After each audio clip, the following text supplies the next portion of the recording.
Hoje damos início ao curso de sétimo.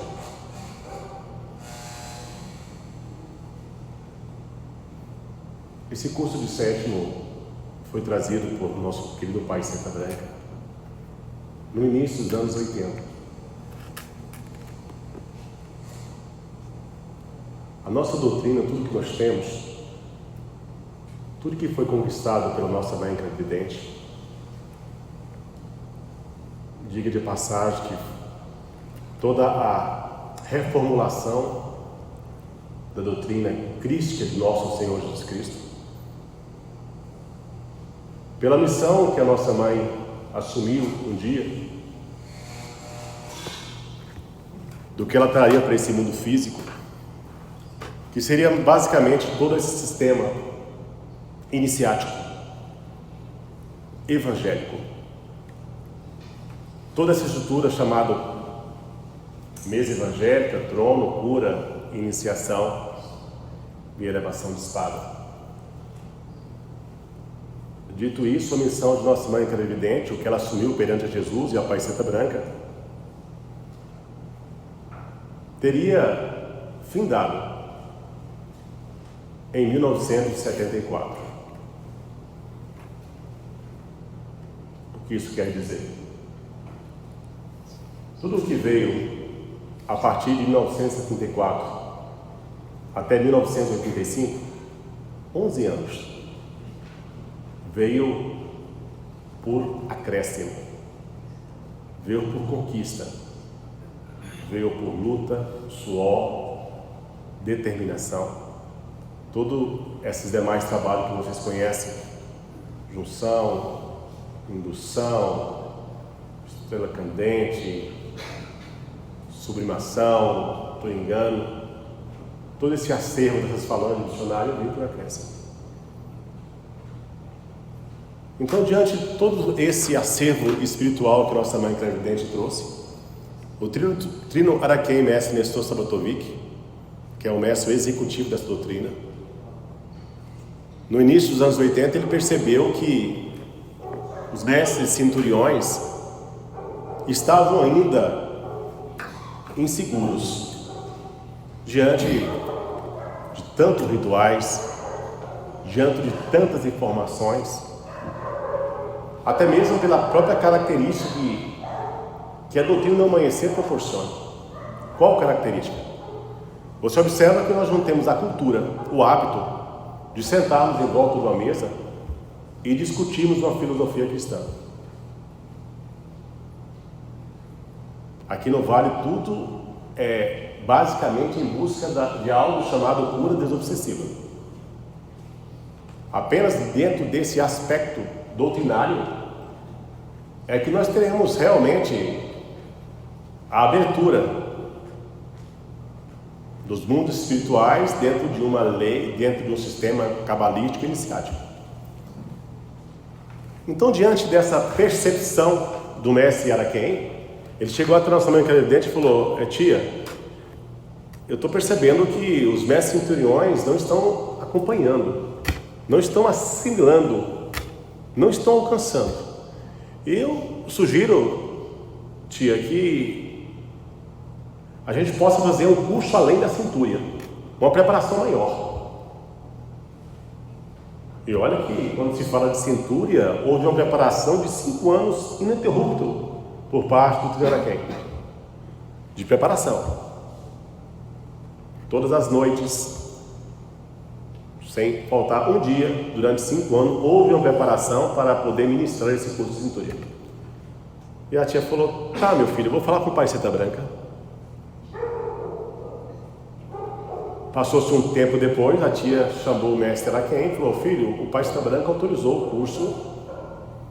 Autorizou, tia? Autorizou. Que bom, então vamos elaborar. Ela falou só que ele pediu o seguinte, para que esse curso fosse ministrado em 2 dias, sendo dividido as quintas para mestres adjurações, doutrinadores, e as ninfas luas, a Pará, e na sexta-feira para os mestres ajanãs, luas, e para as ninfas sol. E no momento que a tia falou isso, ele levou um pacto. Eu falei: não, tia, para aí, como assim? Como assim? É a mesma aula, é o mesmo roteiro. A minha ideia é juntar todo mundo e dar um... Não, meu filho, é ordem para a Palestra Branca. E quando fala que é ordem para a Palestra Branca, ninguém discute, ninguém fala nada.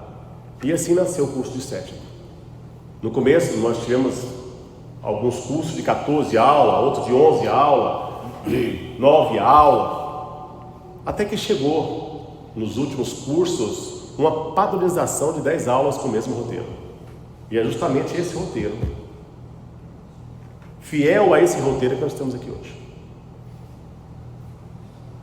E as recomendações do Pai Seta Branca e do Pai Júnior Noca foram além dos dias que deveria ser aplicado. Se diz primeiramente respeito à quantidade de falta que vocês podem ter. Porque existe a falta, ela tem um aspecto kármico. Um aspecto kármico também. Porque estar aqui não é você querer. Eu estou aqui porque eu... Não, meu irmão. Para estar aqui é preciso conquistar o direito. As pessoas confundem muito esse aspecto. Falam assim, quem está aqui é quem merece. O sol escolhe a pessoa para merecer? Escolhe. Amanhã ele vai nascer só para quem merece? Então estar aqui hoje, meus irmãos, é algo chamado conquista. Foi através do esforço de cada um que foi possível facultar o Senhor chegar até aqui. Então não é um curso fácil. Vai custar muito para vocês. Eu digo, não é custar. Quando eu falo custar, porque muitos estão vindo de longe, de outras cidades, estão tendo gasto financeiro, estão dia de sexta-feira, depois de uma semana lotada de serviço, 9 horas aqui sentados aguardando uma palestra. Então observa que nós temos todo esse gasto na esfera física. Imagina a esfera espiritual, a quantidade de mentores que não querem que vocês estejam aqui. Mas não é pelo que eu vou dizer, é pelo que vocês vão receber. As vossas mentes, meus irmãos, vocês vão perceber que vai se abrir. Muitas coisas que eram limitações para os senhores vão começar a ter um significado, a ter uma importância, vão se abrir.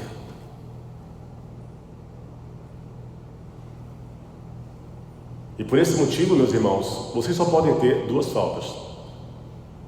É um processo. Cada aula, o seu sistema chácrico, ele se abre. Cada aula, você recebe mantras, forças, e automaticamente, através da sua condição mediúnica, essas forças são manipuladas e transformadas. Ganha vida, ganha forma, ganha indução, ganha explicação. Você se torna uma pessoa um pouco mais gabaritada.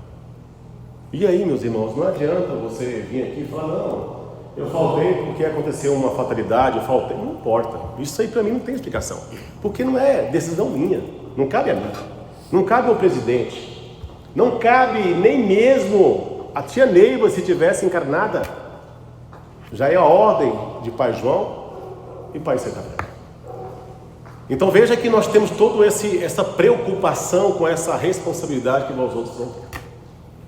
No mais, meus irmãos, vamos aproveitar essa oportunidade. Aproveite as energias que vão chegar até vocês. E eu peço a vocês que evitem qualquer tipo de conversa paralela do lado. Por mais que o assunto seja discutível, não converse com alguém do lado. Evite o máximo possível levantar e tomar água, ou levantar. Quando você levanta, você atrapalha não a mim, atrapalha o seu vizinho. Então peço aos senhores que o ideal, antes dessa aula, chega um pouquinho mais cedo. Se possível, venha fazer a última escalada, faça um retiro. É só uma vez que vai ter esse curso, meus irmãos, para vocês. Então tente realmente se preparar para o dia.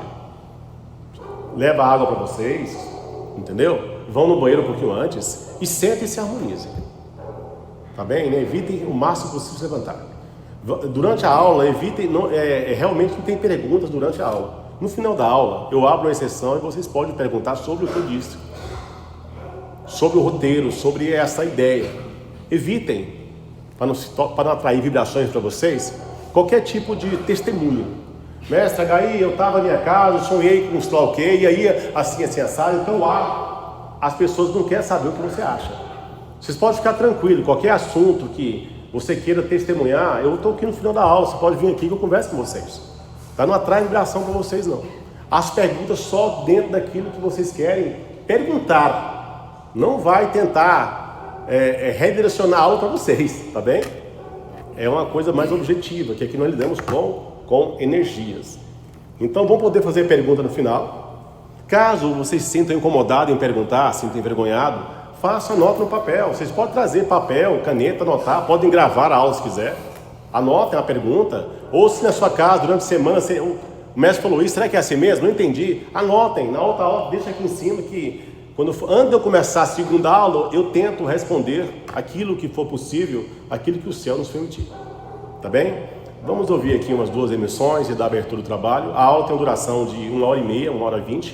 Hoje, por ser a primeira aula, ela vai um pouquinho além, porque eu tive que explicar isso aos senhores. Então, supostamente, vamos colocar que a aula, do tempo que eu comecei a falar até o final, vai em torno de 2 horas. Mas o normal é que a aula dure 1h20. Eu vou ler 2 cartas, uma carta no início e uma carta no final. Hoje, excepcionalmente, a primeira aula tem 2 cartas. As demais aulas só tem uma carta. Só que tem cartas aí que tem 14 páginas. É preciso, faz parte da cultura desse trabalho, ser lida. Porque essa carta ela é atemporal. A cada quadro espiritual que você se encontre, ela vai ter uma explicação para a sua vida. Então é preciso que você ouça, me acompanhe e tenta se identificar com isso. Tá bem? Salve Deus! Vou pedir ao mestre tutor aqui do Manaus, né? Pará. Do Pará, que faça essa emissão, o seu canto, em seguida o mestre do vice-presidente. Salve Deus!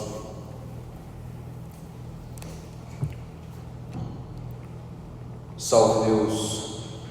Salve Deus Jesus, divino e amado Mestre. Eu, Jaguar Mestre Luz, da falange de sublimação, povo de Tarimã, na ordem do ministro Oralvo, eu, adjunto Alorã, Quataí 108, herdeiro Triada Arpásios, 7º raio Adjuração Arcanos, Rama 2000, Mestre Mauro Dias, com os poderes de Olorum na linha deste amanhecer, tenho meu Deus e ministro Obatalá, que me rege e me guarda no caminho desta jornada. Acabo de receber de Deus Pai Todo-Poderoso na minha legião o título de Mestre Instrutor Universal das 3 forças ligadas aos poderes deste amanhecer. Subi ao reino de Jurema e estou na continuação desta jornada para o 3º milênio. Emite Jesus, deixe que as forças se desloquem até o meu plexo. Sou um cavaleiro verde, cavaleiro especial. Venho na força decrescente do 1º cavaleiro da lança Fézio Verde Randier, // reino central, turno do Vale, na esperança de alimentar meu sol interior, na grandeza que me fez cavaleiro do turno a Jouros, partirei nos 3 reinos de minha natureza com /0 do meu 3º sétimo, no 5º ciclo iniciático seguirei sempre com /0 /X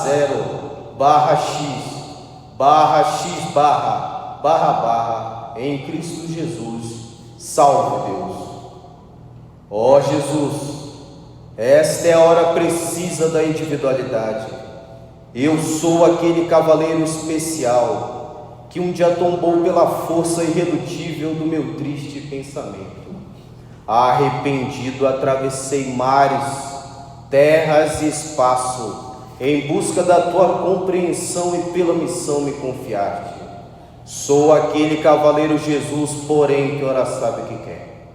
Quero a ti, Jesus querido, com os poderes do meu Pai Celestial que está no céu. São vidas com destinos iguais, são laços de amor que nos impulsam para um mundo melhor, a nova era, a felicidade dos povos. Na cura desobsessiva é o que vivemos.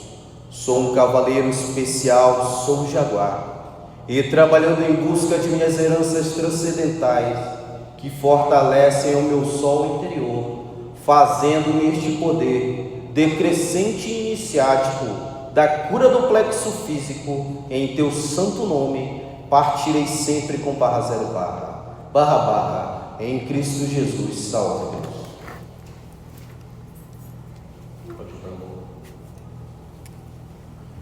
Jesus divino, amado Mestre, eu já guardo esse luz da falando de redenção do povo de Epimagia, na ordem do início do Maria. Eu, junto à boca, tais 108 herdeiros de Aracapágios, sétimo raio de oração, arcano são 2000, mestre de Vizacinho, vice-presidente do amanhecer, Teresópolis Goiás. Com os poderes de Olodum na minha deixa amanhecer. Em meu Deus, ministro Batalá, que me rege e me guarda no caminho desta jornada. Acabo de receber de Deus Pai Todo-Poderoso na minha legião o título de Mestre Instrutor Universal das três forças ligadas aos poderes deste amanhecer. Subi ao reino de Jurema e estou na continuação dessa jornada para o terceiro milênio. Permite, Jesus, desde que as forças se desloquem até meu plexo, sou o cavaleiro verde com a ordem especial. Venho na força decrescente do primeiro cavaleiro da lança ferrando verde randier, barra barra, reino central do rei, na esperança de alimentar o meu sol interior, na grandeza que me fez cavaleiro do tornadouros. Partilhei os três reinos de minha natureza com barra zero barra. No meu terceiro sétimo, no quinto ciclo iniciático, seguirei sempre. Com barra zero, barra x, barra barra em Cristo Jesus. Salve. Ó Jesus, essa hora precisa da individualidade. Eu sou aquele cavaleiro especial que um dia tombou pela força produtiva do meu triste pensar. Arrependido, atravessei mares, terra e espaço, em busca da tua compreensão e pela missão me confiaste. Sou aquele cavaleiro de Jesus, porém que ora sabe o que quer. Quero a ti, Jesus querido, com os poderes de meu Pai Celestial que estás no céu. São vidas com destinos iguais, são laços de amor, que nos impulsam para um mundo melhor e nova era. A felicidade dos povos, na cura das obsessíveis que vivemos.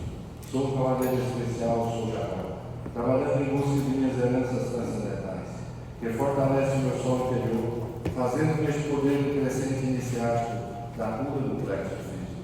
E em teu santo nome, partirei sempre com barra zero barra em Cristo Jesus. Salve.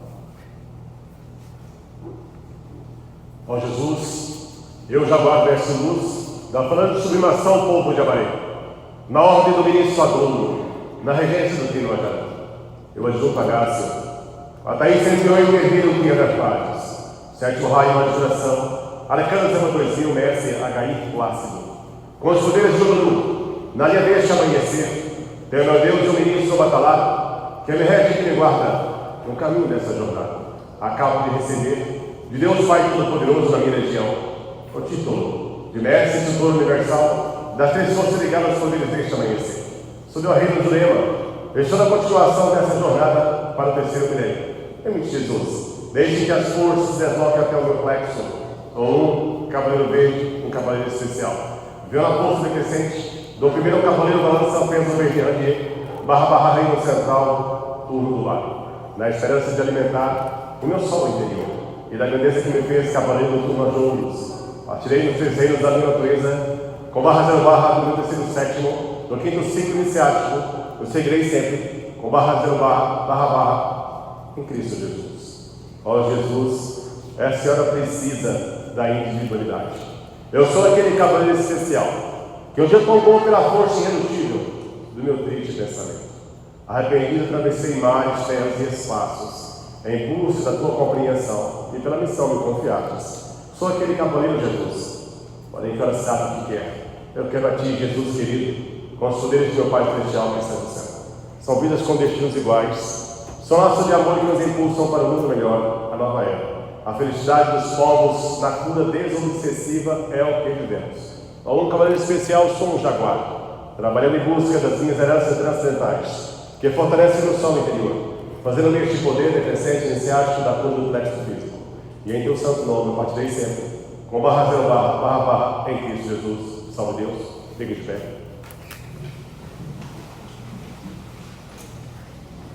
Vamos fazer a prece do Senhor.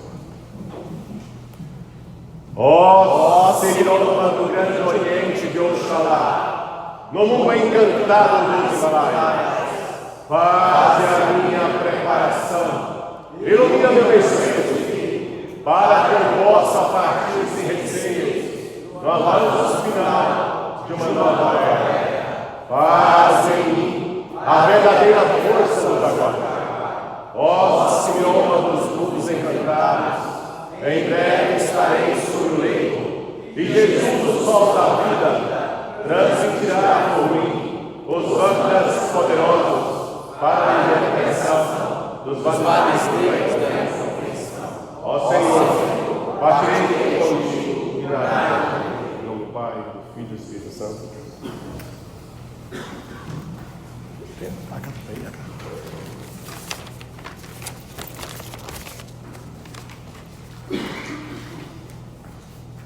Vamos ler a primeira carta. Me acompanhe, Jaguar. Salve Deus.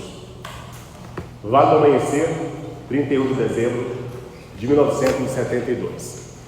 Salve Deus.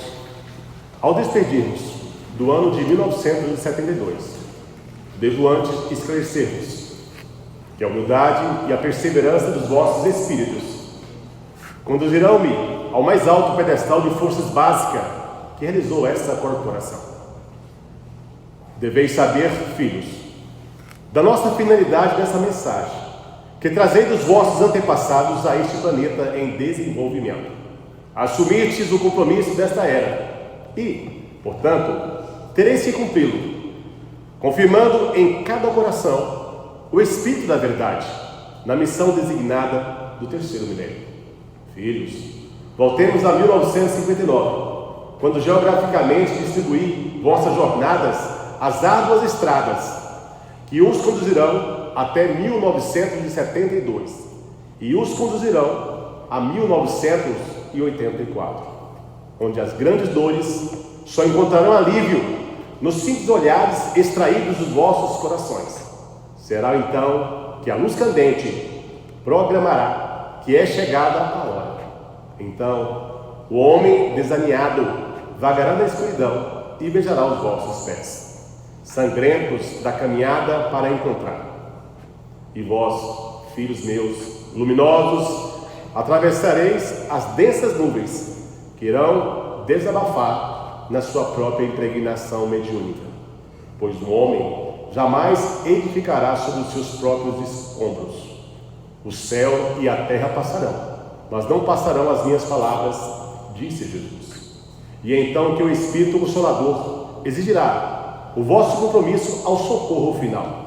Que será o homem sem o Espírito Consolador, vendo suas grandezas e seus tesouros submergirem no alvo oceano, quando as bases frágeis das montanhas de gelo cederem, e ao se transformarem em água, liberarem os pequenos seres que trarão a luta, e só serão vencidos pelos vossos conhecimentos científicos. Filhos meus, quem dirá o homem esclarecido, quando os grandes aparelhos começarem a surgir do céu? O trabalho incessante vos livrará das dores. Jesus prescreverá vossos restos kármicos. É melhor cumprirei esta missão simétrica. Essa faixa que atravessais no peito, da cura e do conhecimento, simboliza o Cristo na sua caminhada, fronteira vivida na técnica da salvação. Salve Deus, que assim sereis conhecidos em todo o universo.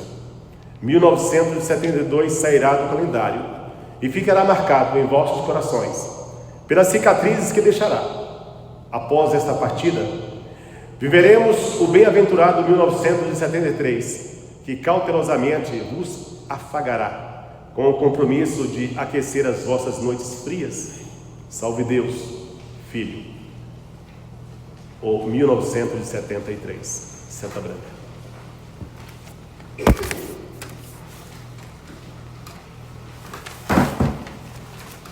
Essa carta é uma profecia, né, meus irmãos? Temos esses tesouros deixados pelo Pai Santa Branca. E o curioso é que essas cartas, elas eram feitas basicamente no dia 31 de dezembro. Simplesmente nossa mãe Evidente, o tio já falava que ela saía do convívio e já voltava com a carta. Porque essa carta era como se fosse uma carta que ela foi trazida pelo Pai Santa Branca. Então é um testemunho vivo de de tudo aquilo que esse mundo pode nos oferecer. Então, meus irmãos, se você for observar, é carta de 71 a 85. São os tesouros que nós temos, que o nosso Pai Cinta Branca sempre nos alerta do que precisamos, da forma que precisamos nos conduzir. Mas vamos trabalhar, meus irmãos, vamos para o roteiro. Conduta doutrinária. Como sempre, o que é conduta doutrinária? São as leis, são os ensinamentos do qual o mundo espiritual nos mostra como nos conduzirmos dentro do tempo. É a forma de nos conduzir, é a forma de nos comportar aqui dentro. E o curioso disso é que muito de nós às vezes imagina que, como o Tinaraquém sempre falava, que é o uniforme que te faz jaguar. E não é o uniforme que faz jaguar. Hoje eu vou até falar sobre essa palavra jaguar para vocês entenderem um pouco mais esse cumprimento que nós temos no amanhecer. Mas não é o uniforme que te faz jaguar. É a sua conduta. É a sua forma de se conduzir aqui dentro.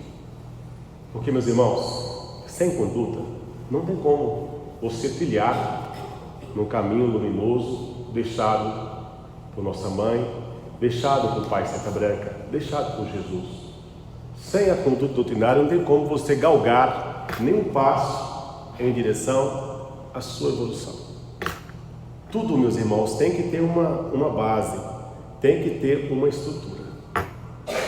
Nenhum conhecimento chega se você não tem estrutura. Nada lhe é confiado se você não tem estrutura.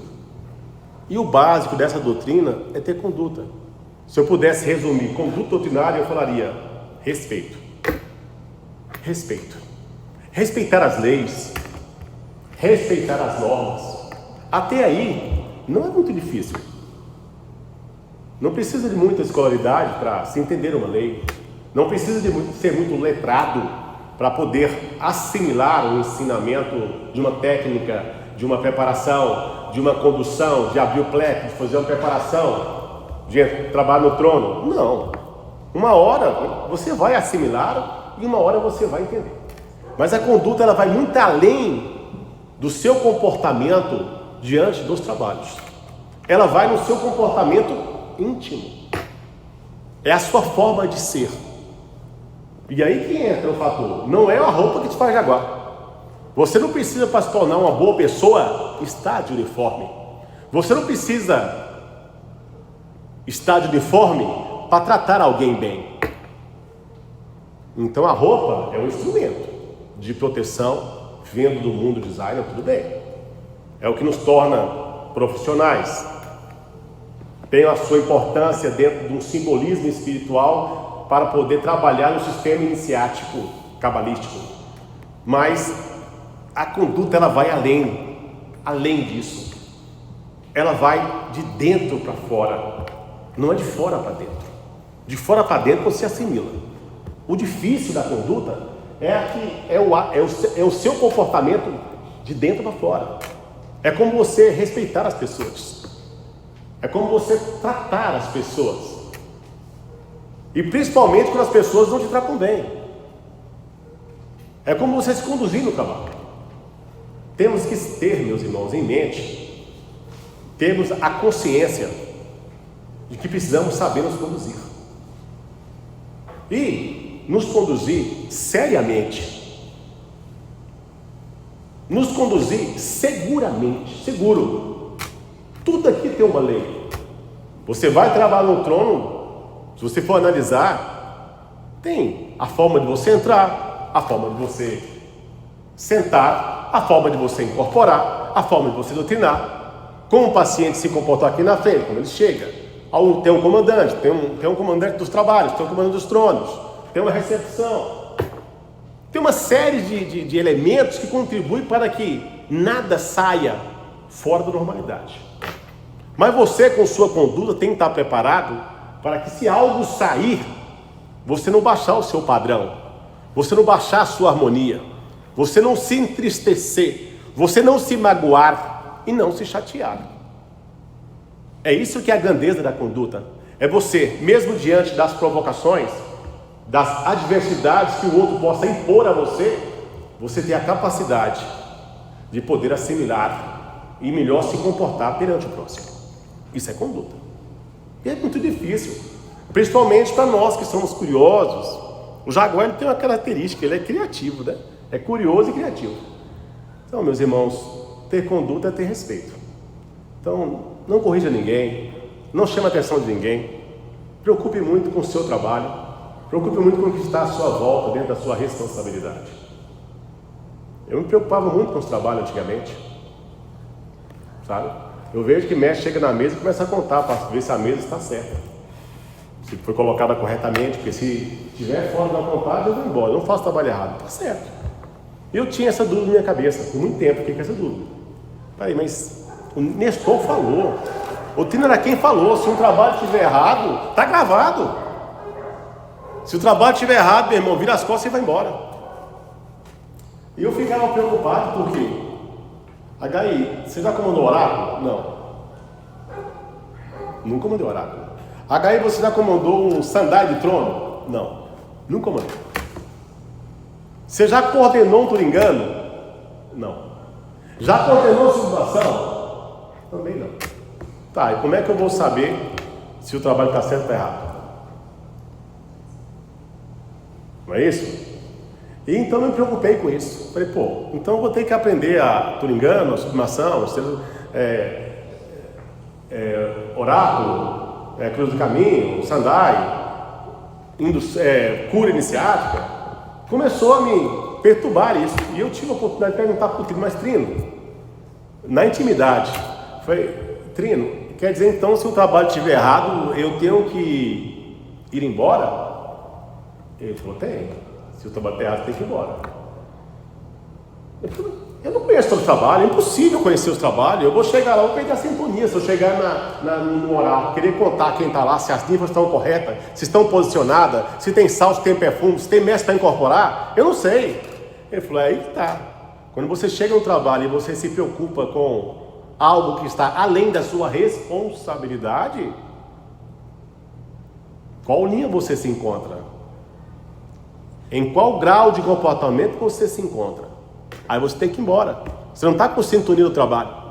Você está ali como um vigia, como investigador, como uma pessoa para colocar alguém na lei.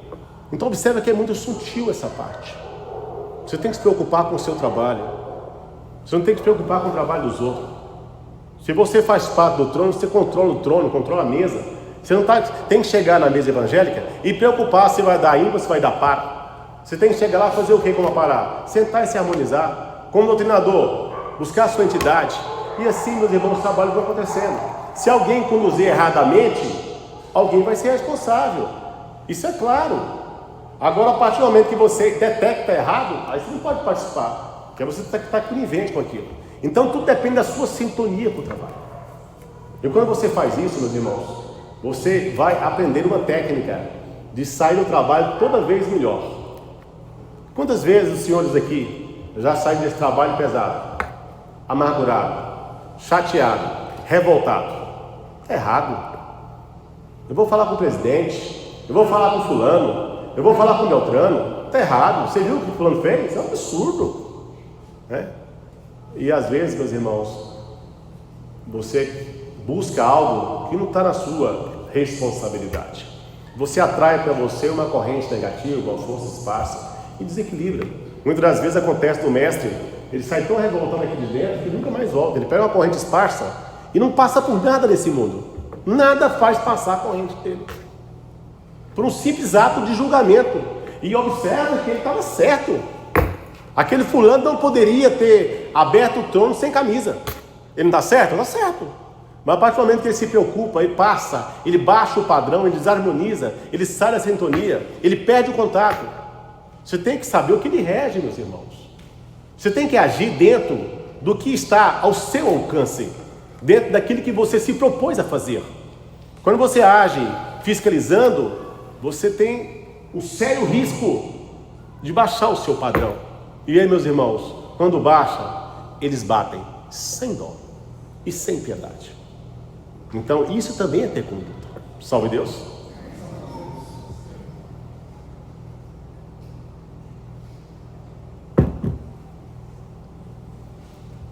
Sempre no começo nós temos o que a tia nos fala através de uma carta. Vamos ver o que ela falou. Essa parte, bem que tem um barranco aqui. Ela, tia Neiva no barranco. Vamos lá. Saiba, filho, que quando somos acessíveis, a todos emitimos raio de luz e amor.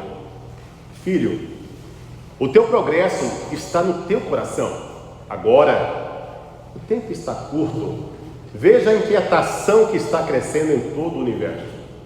Filho, antes de semear, temos que provar que somos humildes, mesmo sendo abnegados como somos. Aprenda a discernir sempre entre o bem e o mal. Quando o homem retorna aos planos espirituais, é interrogado para prestar conta do tempo passado na terra e as suas possibilidades. Tia Neiva. Meus irmãos, o que a tia Neiva nos orienta sobre isso?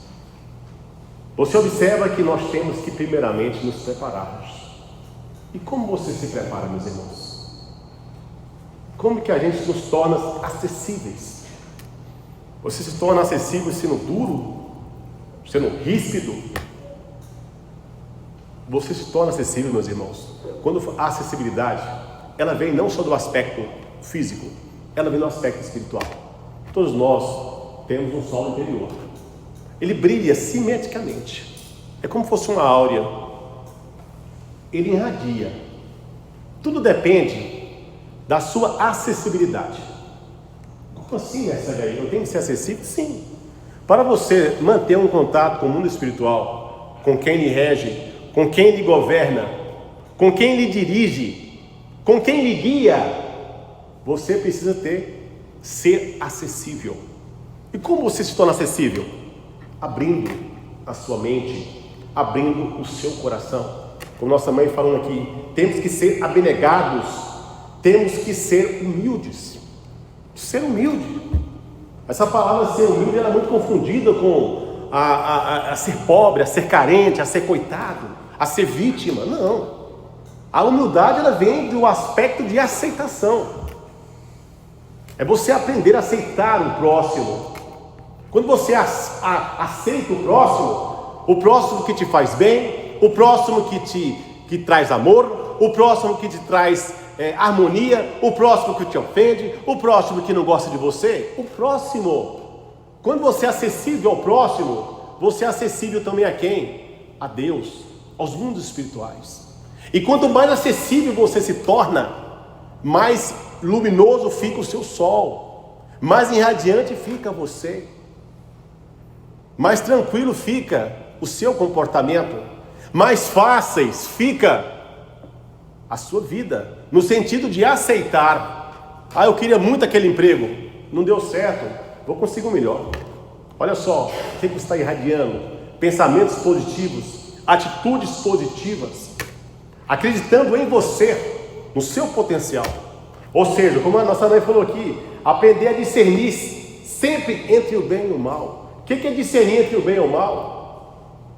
Você não pode confundir ser humilde com ser, digamos, humilhado. Humilhado no sentido de quê? Não é de afrontar, é de aceitar. E a tia Neiva finaliza com uma colocação muito precisa aqui, ó. Quando o homem retorna aos planos espirituais, é interrogado para prestar contas. Isso é o fundamental. Por quê, meus irmãos? Nós estamos aqui porque nós temos, meus irmãos, algo a cumprir. Estamos aqui porque deixamos de fazer algo. Só voltamos aqui porque não, em várias vezes, por sinal 19 a 21 vezes, nós não conseguimos nos encontrar conosco mesmos.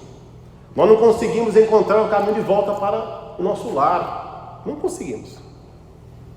Magoamos, decepcionamos, iludimos, enganamos. Buscamos pelo poder, pela vaidade, pela cobiça. Sempre. Então estamos aqui hoje para nos evoluirmos. Estamos aqui para pagar com amor aquilo que nós destruímos por não sabermos amar. E quando nós estamos no mundo espiritual, no mundo de Deus Pai Todo-Poderoso, redimidos, redimidos. Nós entramos dentro de um planejamento de uma encarnação, dentro de um processo transitório, perecível, que é uma encarnação, com uma duração, porque ela tem uma duração, a encarnação. Você nasce, desenvolve e morre. Então ela é perecível, ela é transcendente, ela transcende uma vida, ela transcende uma personalidade, uma identidade de quem você é, de onde você nasceu, quem é seu pai, quem é sua mãe. Essa identidade que você tem, essa é a sua personalidade. Então, para isso é feito um planejamento, é feito um programa espiritual. E dentro desse programa espiritual, lhe é facultado a ingressar nessa escola chamada Terra, que aqui é uma escola. É algo chamado escola da vida, ou não é? Concorda que é uma escola? É uma escola. Vocês estão fazendo o que aqui hoje? Supostamente absorvendo, se desenvolvendo, aprendendo alguma coisa. Não é do que eu estou falando, é que o mundo espiritual está colocando na mente de vocês. Não é isso? Para quê? Para quando for amanhã, depois da manhã, quando alguém vai fazer o que é com vocês? Vai aplicar o quê? Lá na escola, quando vocês ficam lá estudando 1 mês, 2 meses, eles passam matéria ou não? Ensina?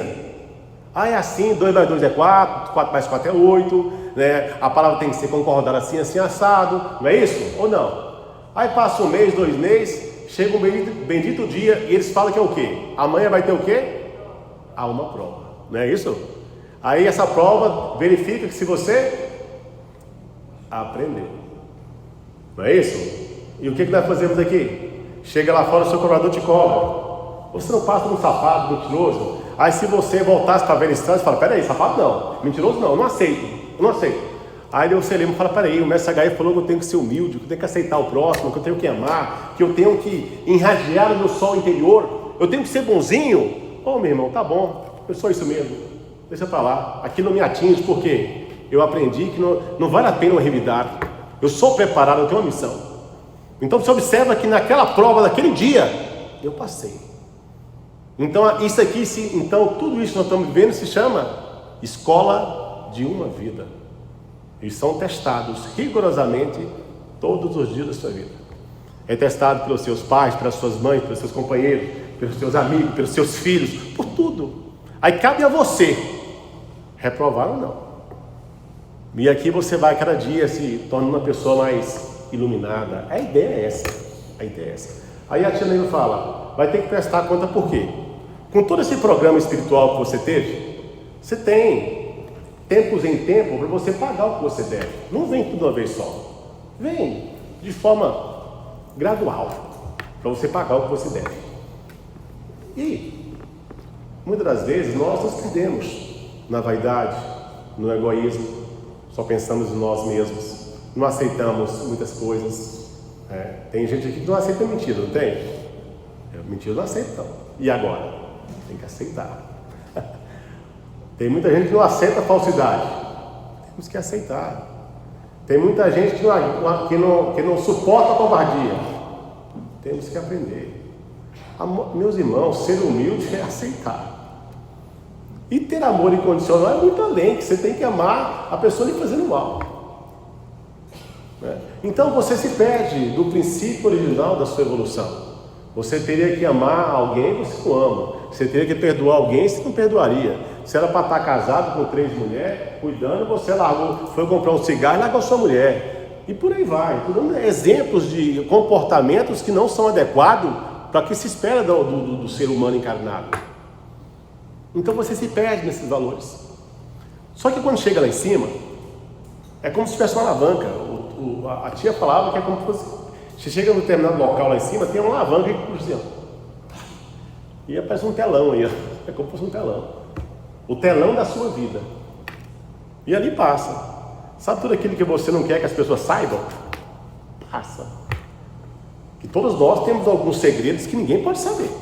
Porque senão a nossa máscara cai, né? Temos algumas atitudes aí que fala, meu Deus, tomara que ele não saiba. Não tem? Tem muita coisinha aí que só vocês sabem. Só que essa coisinha não tem como ser apagada. Ninguém apaga. Uma hora ela vem à tona. Você tem que prestar conta de tudo que você faz, de tudo que você fez, de todos os seus comportamentos. Tudo tem que ser prestado conta. Chega lá em cima, para você se evoluir, meus irmãos, você não tem que deixar um rastro de dor, nem consciente e nem inconsciente.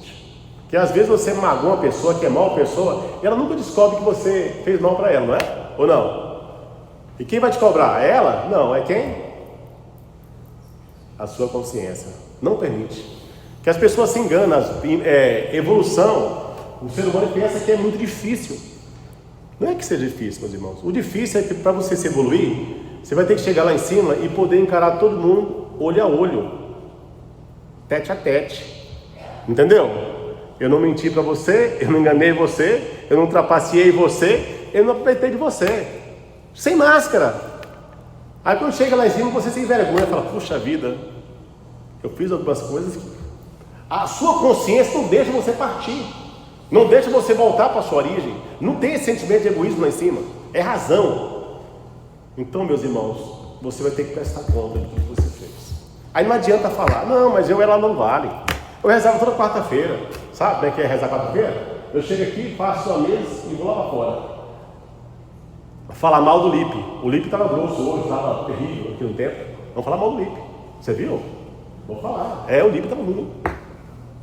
E aí, como é que funciona? Será que eu estou trabalhando? Não adianta, meus irmãos.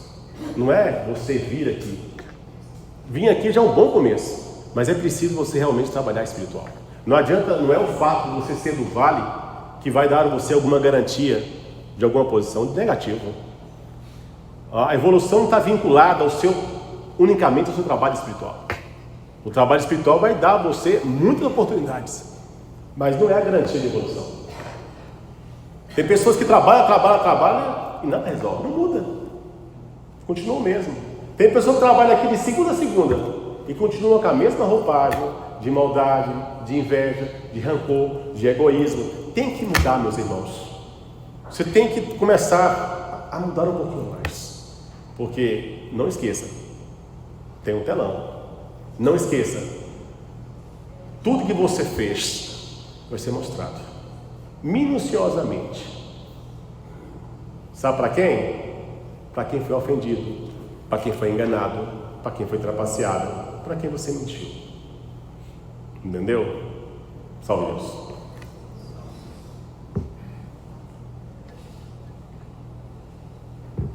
Quem eram os Epítomans?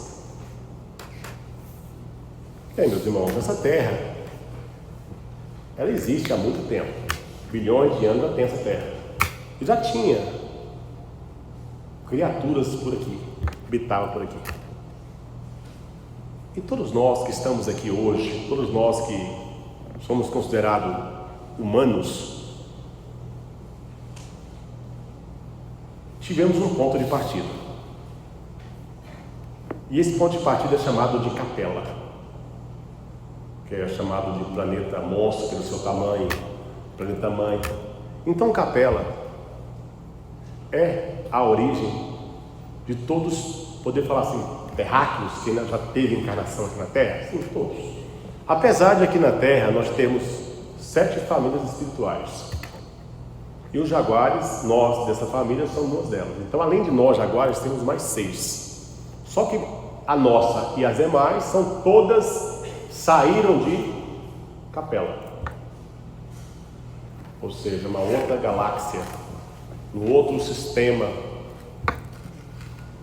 E lá, meus irmãos, no mundo evoluído, esses grandes capelinos, os grandes arcanos capelinos, começaram a fazer experiência aqui na Terra. Preparavam vários capelinos, várias famílias, e vinham até na Terra, não espiritualmente, vinham fisicamente, vinham em naves próprias. Chegavam aqui, ficavam aqui 200 anos, eram recolhidos e embora. Eram espíritos escolhidos a dedos. E assim, quando a Terra começou a ser habitável por eles vieram em um número maior. E aí passaram a ser distribuídos nesse planeta, em 7 pontos estratégicos desse planeta.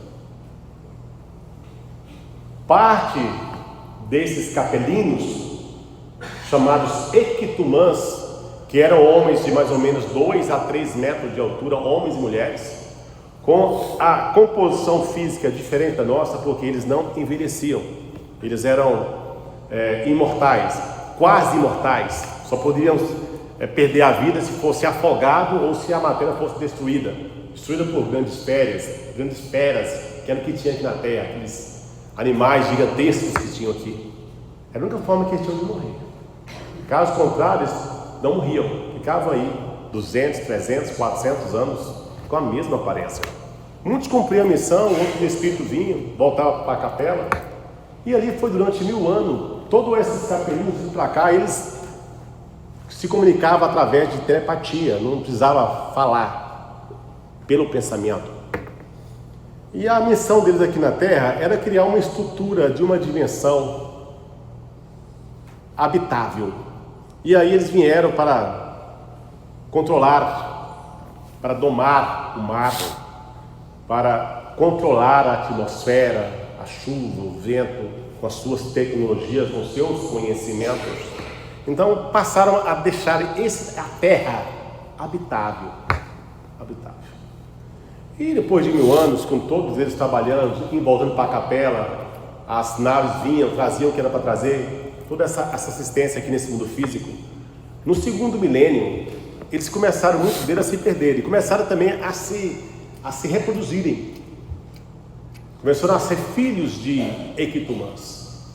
E muitos se perderam, começaram a se perder na vaidade, no poder, na ganância de querer dominar, de querer ser mais forte, de querer ter mais poder.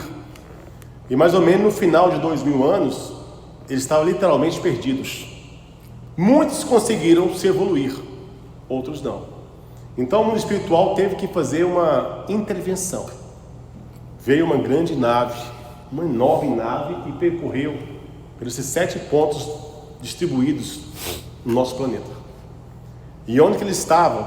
O lugar mais impactante que a tia Neiva foi, que eles estavam, é ali entre Bolívia e Peru, no lago Titicaca, naquela redondeza ali, tinha muitos equitumãs, tinha uma civilização de equitumãs.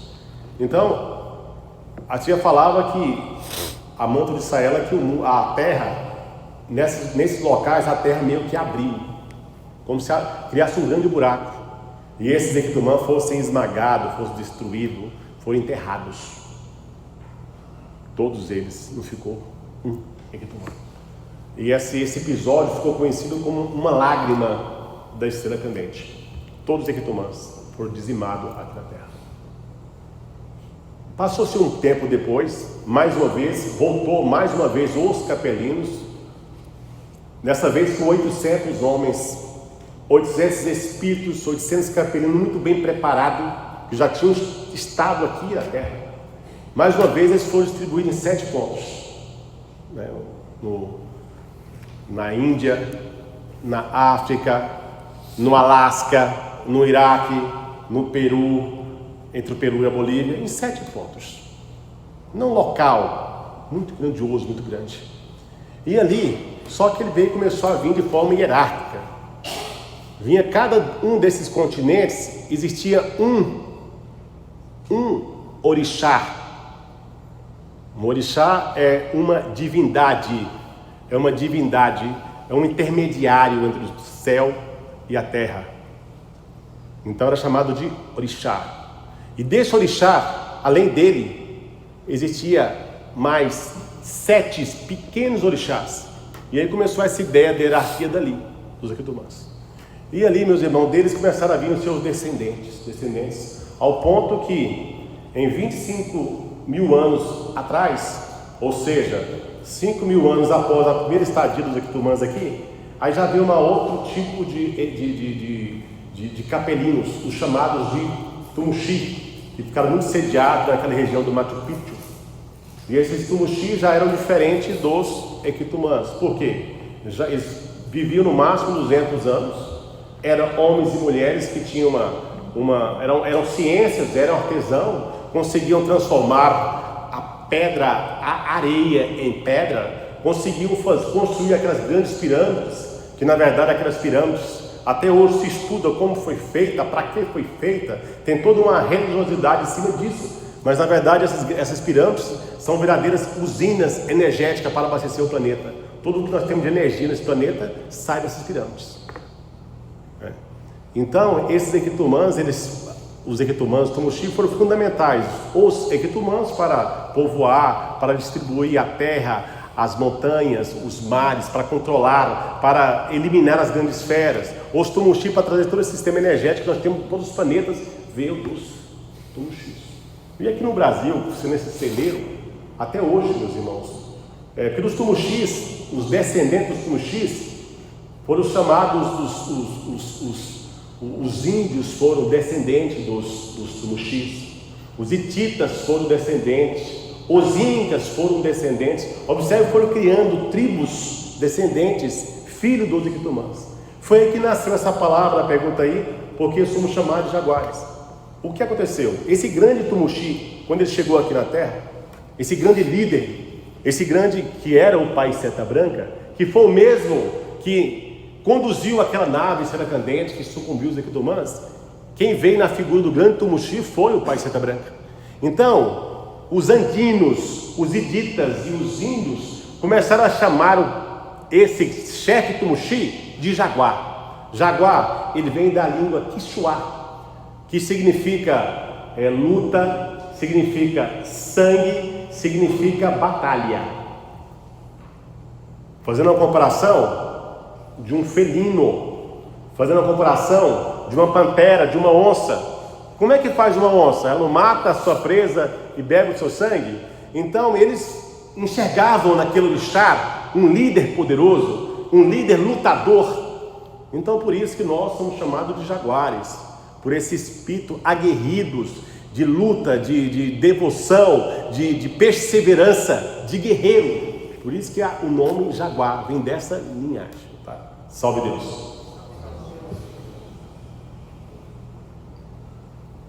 O curioso é que desses descendentes, até hoje aqui no Brasil nós temos, os equitumãs, eles tinham a língua própria deles. E na costa leste do Brasil existe ainda índios que até hoje falam com os equitumãs, até hoje tem contato direto com os capelinos. E muitas das coisas que nós temos, somente na área da política no Brasil, muitas decisões que são acaloradas, que são abrandadas, que são acalentadas de catástrofes e muito mais que poderia acontecer no nosso país, em demais países, é através desses índios que silenciosamente são alimentados pelos equitumãs, que falam a língua dos equitumãs, que conversa com os capelinos na figura dos equitumãs e trazem o equilíbrio planetário. Vivos, índios vivos. Aqui no Brasil ainda existe isso, né? Salve Deus. A partir de que época começamos a ser preparados para esta missão? Veja bem, meus irmãos, essa época, há mais ou menos 2.400 anos atrás, 2.500 anos atrás, 500 anos antes da vinda de Jesus, essa terra ela estava muito animalesca, ao ponto que nós tínhamos uma tribo que aqui residia, que era chamada de Dórias. Dórias eram os remanescentes dos equitumãs que, diante das suas atrocidades, das suas maldades, das suas ganâncias, estavam encarnados, porque eles não conseguiam voltar para a sua origem, estavam no etérico e encarnados. Então os Dórias eram como se fossem sanguinários, eram antropófagos, eles comiam carne humanas, ou seja, comia carne de canibais, não eram como seres humanos. Só que essa tribo ela foi se perdendo, foi se destruindo, foi se acabando, e dessa tribo nasceu várias tribos ali na Grécia, naquelas montanhas da Grécia. Isso formou vários povoados, vários reinados. A tia falava várias dinastias, que eram pequenos reinados, onde tem um rei e uma rainha, e ali tem os seus cultos, as suas crenças, os seus valores, os seus talismãs, os seus poderes. Então na Grécia era cheio desses reinados, desses pequenos reis. Lógico, tinha os reis todos poderosos, e ali também tinha na Grécia